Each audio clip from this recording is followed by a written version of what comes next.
Hey everyone, Mr. Happy here, and I just wanted to do a quick video regarding a couple of posts that were on the Final Fantasy XIV Lodestone this morning when I woke up. We had a dungeon preview and a main scenario preview. Now, I've done videos on these previews before, and you guys know the drill. It pretty much will give us a picture or two, and it'll give us an explanation of what the dungeon is story-wise, tell us how to unlock it, and then send us on our merry way as we wait for the patch or the next live letter, which is this Sunday, by the way, May 22nd, so make sure you mark that in your calendar for 2 a.m. PDT.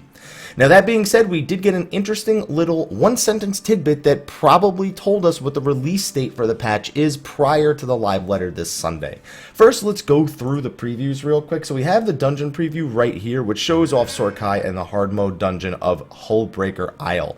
Now, we have a few pictures here, but if those of you who were paying attention to the developers blog the other day, you've seen far more than these pictures offer you. This explains that Sorkai was actually originally home to Ratatoskr, which was one of the wyverns, or I'm sorry, one of the great dragons of the children of Midgardsormr, who was slain 1,000 years ago, and it was one of the catalysts for the start of the Ishgardian-Dravanian War. We're going to be going back there and freeing up the place because it just says that there's beasts and birds there now. We know there's Moogles there too. For those who missed the post or didn't watch State of the Realm this Tuesday, here's some other images of Sorkai. Looks like we have Dravanians taking us in there. We have a few pictures of it. One of the bosses looks like it's going to be Moglin, or it could be maybe the Moogles that served under Ratatoskr and are protecting his home. That's entirely possible as well.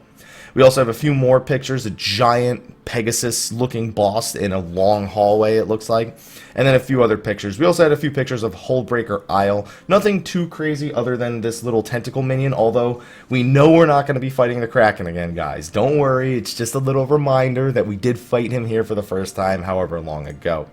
Average item level of 200 or above. They're not going to give us the exact item level that it drops, but I'm trying to remember the item level of Anti-Tower. It's so little that I ever actually care to look at the gear. But if you've been paying attention to the patterns that the dungeon gear has been following, expect that to shoot up a little bit. And this gear, since it's average item level 200 or above, very much expect this to begin to replace your need for your esoteric tomestones. If you're using those for I-200 to I-210 gear, once you've hit that average item level of 200, this dungeon gear may actually be valuable to you as you work on collecting some of the other gear that is above esoteric gear. So that's good news for people who are catching up. Getting to I-200 is still going to be a priority here, but the dungeon gear sounds like it's going to be a little bit more useful than it has been in the past, especially to people who are trying to catch up with the patch. Same with Hullbreaker, average item level 200. Now, if you haven't done the original Hullbreaker, go back and do that King of the Hull quest. You're going to need it in order to get into Hullbreaker hard mode. It's a level 50 dungeon, so if you realistically want to, you could run it unsynced and just get it out of the way, but just know that you're going to have it done. It also re-explains that it's going to be basically a training ground similar to Halatali was, except this time it's going to be for the Maelstrom.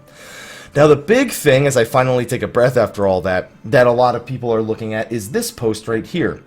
So the main scenario, remember the name of the patch is Revenge of the Horde, and it is basically going to be the final chorus of the Dragon Song War. You get a very ominous looking picture here with Alphino looking up over what is probably Nidhogg unleashing some sort of ultimate attack. And this is supposed to be the climax of the Dragon Song War, so it will probably be coming to a close here, and 3.4 and 3.5 will begin setting us up for the expansion that is coming sometime next year.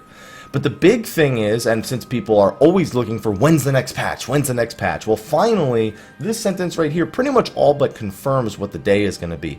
Patch 3.3 Revenge of the Horde is scheduled for release at the beginning of June. Now, June 7th, this pretty much makes it definitively that day, which makes me wrong. I thought it was going to be May 31st, but June 7th is still not that bad. That is literally on point for a 3.5-month release schedule. So kudos to them for keeping that release schedule. I'm sure we'll get the official announcement of the June 7th release date this Sunday at the live letter, and this is a good this looks like it's going to be a good patch for the main story. Solid dungeons that we have here with lots of story implications, so I am looking forward to seeing how this patch turns out, especially when we get to 3.35, which is going to be probably sometime in early July, where we're going to get our first glimpse at the deep dungeon, which is another piece of content we'll be talking about more as it comes closer to release. So everyone, let me know what you think about the June 7th release date. Start clearing your calendars and tell me what you think about the main story and the 2 dungeons that we have previewed here today.